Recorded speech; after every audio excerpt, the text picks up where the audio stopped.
Naku naman, maagang maaga tulog na naman si Oscar. Nakasalamin pa para hindi halata. Style talaga ni Oscar, parang style ng gwardiya ba? Kunwari nakasalamin pero tulog pala. I-open nga natin yung salamin ni Oscar para makita natin kung tulog talaga siya. No. Naku naman, tulog talaga si Oscar. Ang laki pa ng eyebag ng mata.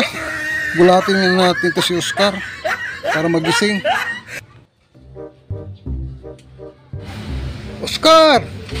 Boss, Oscar! Ilang araw ka na bang walang tulog, Oscar? Ba't ka antok na antok, Oscar? antok na antok kasi ako, boss. Saan po ipikit yung mata ko, boss eh. Kahit idilat ko. Ah, ganun ba, Oscar? Meron ka ba dyan, boss?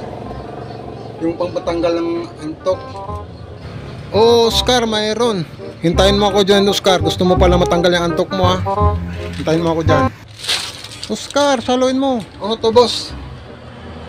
Ayan, Oscar, templahin mo lahat yan. Tingnan natin kung di ba matanggal yung antok mo, Oscar. Ah, ganun ba, boss? Timplahin ko lahat to para matanggal ang antok.